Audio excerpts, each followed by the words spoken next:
What is going on, my game design gurus, and welcome to the Level Design Lobby.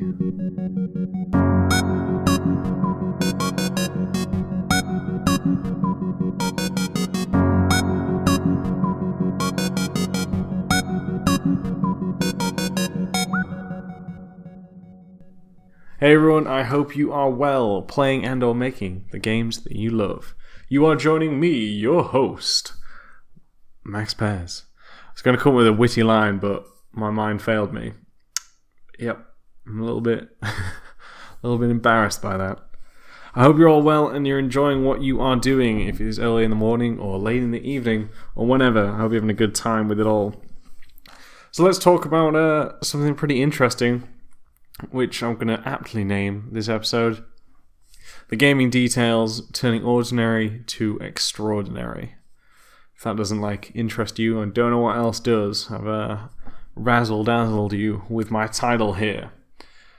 So what I'm talking to or referring to when I'm saying about game details, I'm talking about, I guess, kind of the non-game moments. I want about stuff that players do not really consider part of the core gaming experience, such as a loading screen, opening title menus. We did talk about this in episode 6. Save points, controller layouts, camera positioning, etc. These sort of small parts, because to me, and to many others as well, obviously games, there's a lot to it, and people focus on the more high-octane moments in the game or the size of the map.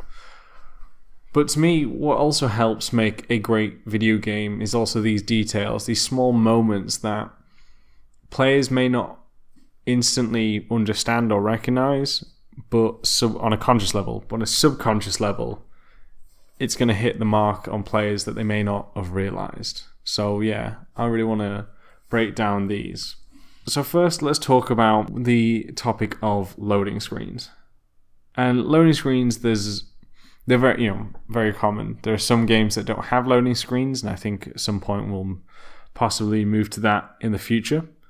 But there's some things that loading screens do in a great way and other things they don't do well. Now, loading screens, I said, is kind of just a normal part of the game. But it's understanding on how to use these to make these an integral part to build on the theme of your game. So, for example, when Bloodborne first came out, those loading screens were awful. They really killed the flow of the game for such a game where you die a lot, So I think the Dark Souls, from what I'm told, did better with loading screens. I never played Dark Souls series, but Bloodborne's, when it first launched, they did fix it in patches later. When it first came out, it killed the flow of the game and had a crazy, crazy long time. But now, getting that to the side, that's just an example of how loading screen didn't work with us. Let's just build on that, actually. So think about your core loop. When I'm saying this about Bloodborne, the core loop is you die and try again. That is one of the core loops of these From Software games. So think about that and think about how important that is. If your core loop is that you die, then the loading screen should go like that. Be a quick and done kind of thing. If we look at, say, something like Legend of Zelda Breath of the Wild, one of the core loops there is the exploration of Hyrule. Now, there isn't really any loading screens when you're exploring Hyrule, so that's an important point. That understanding how this works for it from a optimization point of view, because it would kill it if you were walking from one point of Hyrule and then it loaded as you were trying to get to the next section, so the player had to wait for everything to be streamed in. That is a really important thing. So understanding how does your loading screen actually work with the mechanical loop is a really cool thing. So think about that. Does it kill the flow, or does it actually build and help the player continue that flow and loop?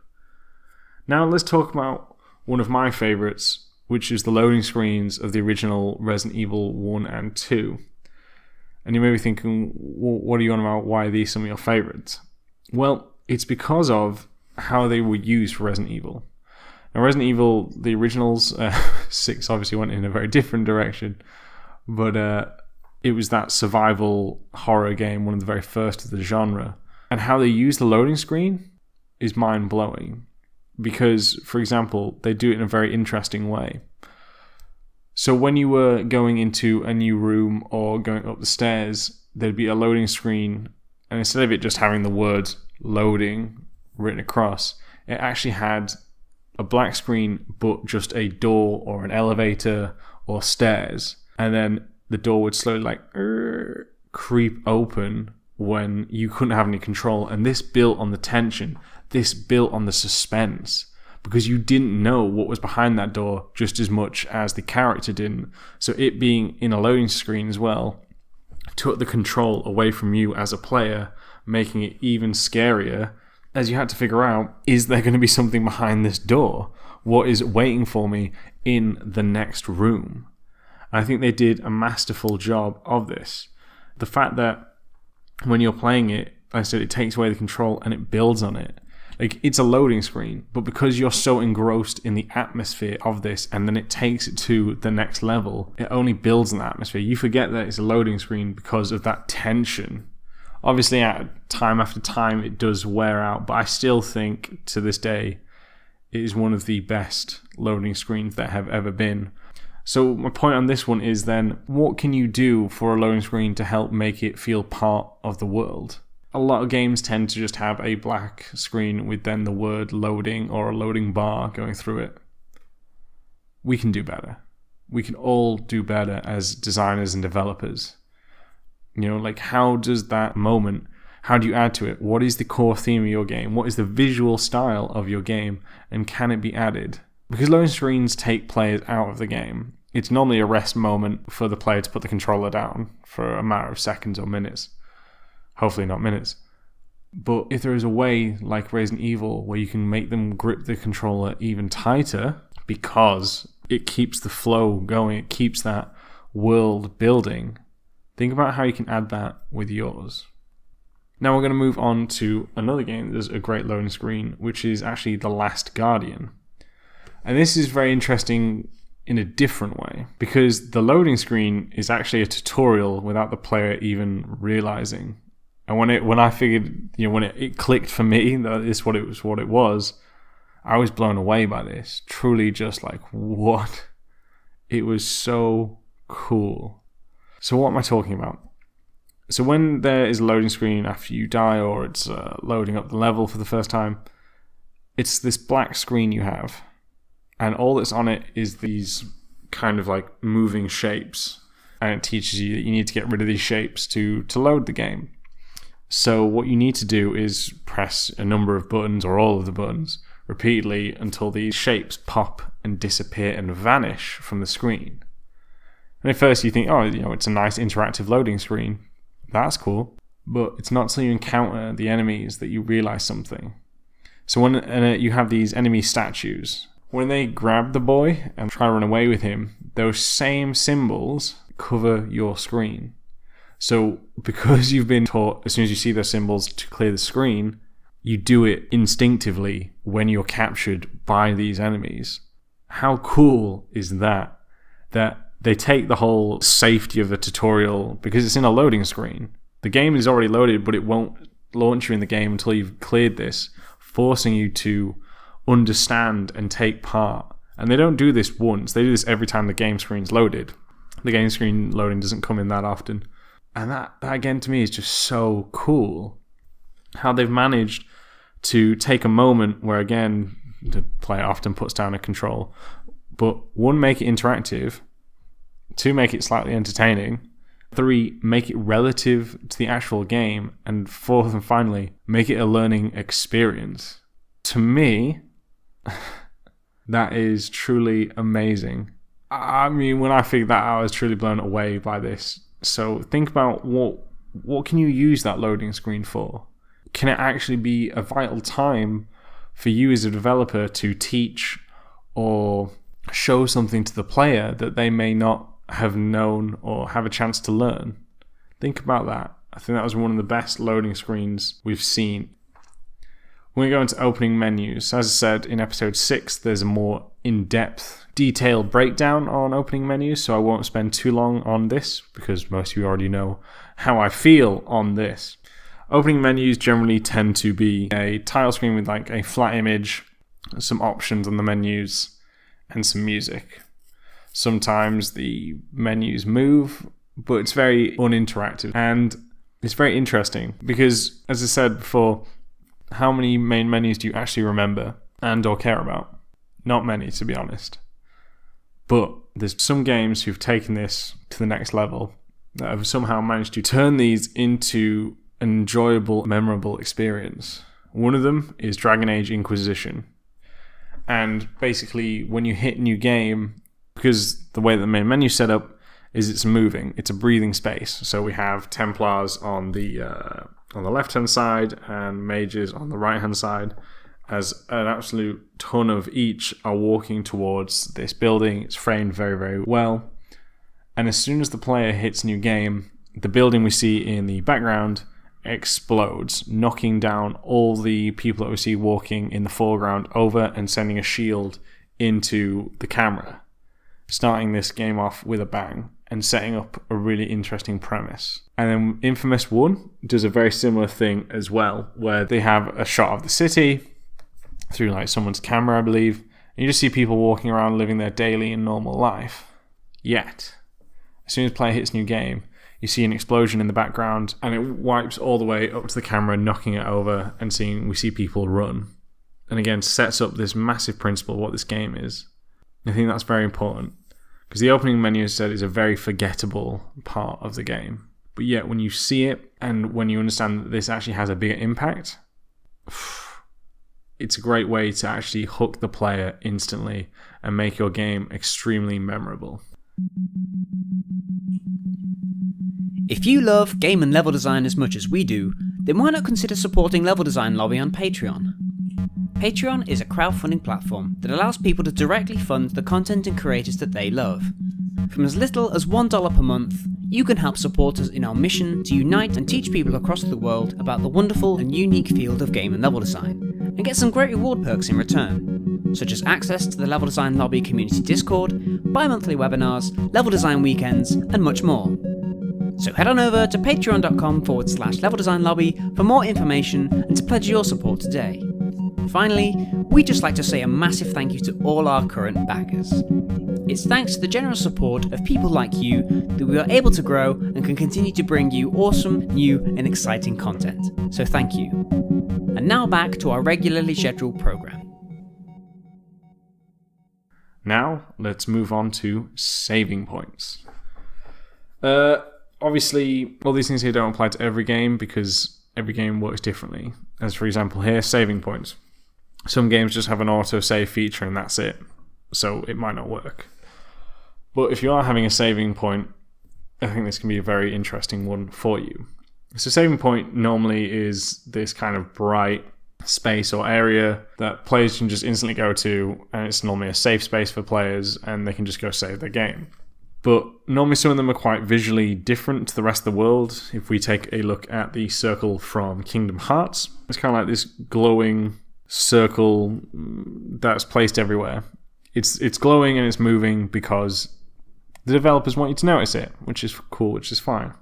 You know, Final Fantasy VII save point is like just a giant kind of spinning question mark, which is fine. And they're very interesting from an eye-grabbing point of view because the developers have put them there so that you don't miss them, so you can feel safe with them. Persona 5 does safe rooms, you know, and it's all this thing here. But a lot of the times you just go there, hit save, and just go on your way. Like, you're only looking for it to save the progress. There's not much. It kind of pauses the flow and the game design kind of momentum. But there are some games which take these and use these so well. And the first example is, and it's no surprise of you, it's Ico. Ico is honestly one of the most amazingly designed games for so many reasons. There's a lot of frustrating things in that game as well, but they've got such amazing design ideas which so much to learn. I think that's the most exciting part when you're playing a Team Ico / now Gen design game. There's a lot to take away from it. And what they do is the save game, because when you're playing as the boy, you need your partner, Yorda, in order to save the game. So this makes it a very interesting one, because it's now giving a mechanical meaning to the AI partner compared to something like Resident Evil 4, where it's just an annoying AI which you have to protect, which can sometimes lead to frustration. I'm not saying AI protection missions aren't good. They can be done, and they can be done very well. I'm just saying that the fact that Yorda actually has a mechanical presence is fantastic. But it's not just that. She actually looks like, her design in terms of the colours on her matches that of the save point, which is a bench as well. So it's very kind of grey and white glowing one, just as how Yorda looks. Again, players making a visual connection. And then the save point as well is very cool, because in Ico, there isn't much music, some bits here and there. It's just generally the ambient sounds of the level itself. But when you sit down with Yorda, because if you don't have it, you can just sit down, but the save point won't activate. But with Yorda, when you sit down and save the game, it plays music. And it's a great song anyway. It's called Heal, for anyone who's interested. It's an amazing little jingle. And yeah, just how it works, because it changes a few things, is incredible. I think it's a truly amazing moment. And it's save point used well, because it's making the AI, your partner, have an actual reason for the players to need her. I think that's really cool.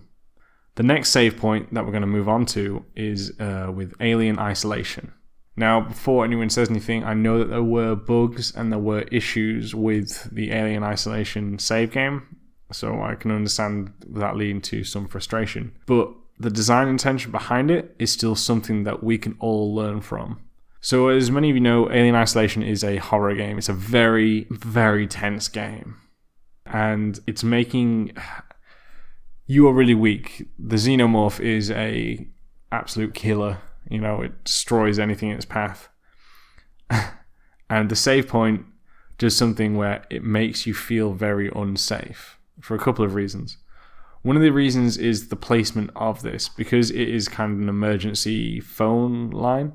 The placement isn't like indented or hidden away. It's kind of in an open space, and you can crawl in this game. So to use this, you actually need to be fully stood up as well, exposing your position. So the placement of these save points is very crucial, because it makes you very scared as well.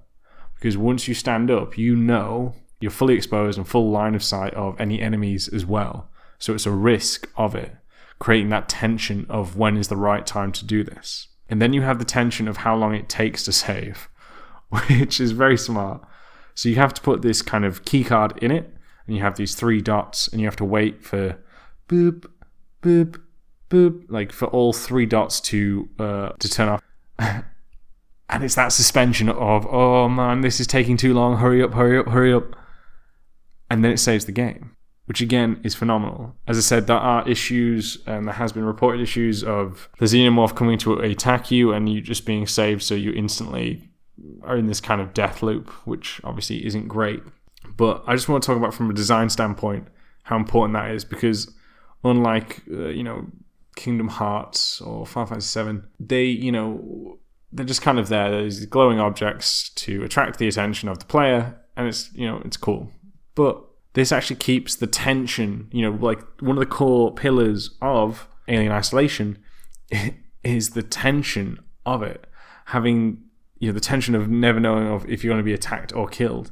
So the fact that the tension is there for you, even when you're saving the game, again, doesn't make the player want to put the controller down. It keeps them there and worried about, oh man, what's going to happen next? Which is phenomenal.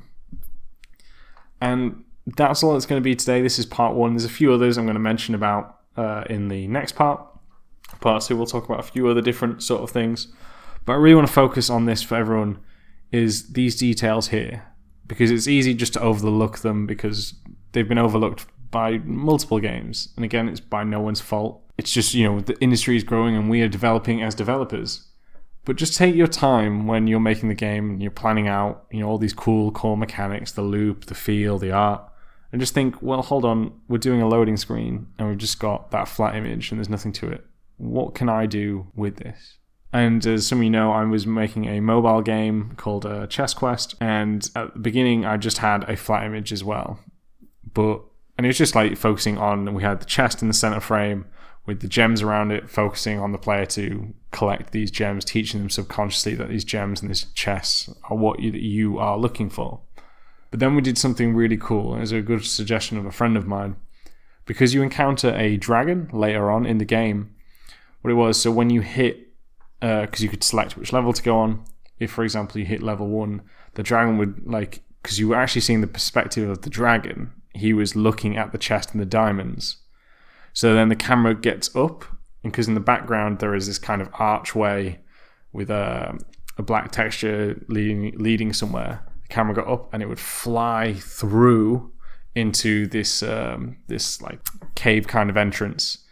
But not only that, it was growling as well. So you knew that this was a beast, and the way the camera flew down was very nice as well. And then what we did building upon that is if you selected a harder level, say for level 1, it was kind of like a murmur. And then, because there's only 6 levels, level 6 had a giant roar on it. And those sort of sounds were actually related to the difficulty of the level as well. So you knowing the murmur, it's a kind of a soft growl, so there's some challenge, but not huge, compared to level 6 where it's a giant roar, where there was actual, this is very difficult, reflecting that in the audio. So that's, this is just an example of what I've taken away from learning from these amazing games and designers as well. I wish I knew who came up with each of these design choices, because I credit all of them because they deserve the credit behind each and every one. So yeah, just take the time when you're planning your game. How can I make these details turn into something that the player will remember, that actually works in favor in keeping the player hooked for my game? So think on that, everyone. I hope you've enjoyed the 24th episode. I forgot to say that at the beginning. Don't know why. Sorry about that. I hope you enjoyed the 24th episode of the Level Design Lobby. If you are enjoying this, please follow me on Twitter @MaxPez. If you're listening to this through the power of iTunes or any kind of podcasting app, please do rate the podcast. That would be awesome, because it then lets other people see this and keeps growing this amazing community. If you're following me up on YouTube, enjoying these videos, then please do like and subscribe, and the same with SoundCloud as well. So thank you all very, very much. I hope you have enjoyed this episode. I really enjoyed this. I'll be bringing you part 2 for the 25 episodes. That's insane. Episode of the Level Design Lobby, giving you more details on that. All right, everyone, take it easy, and I will catch you all next time.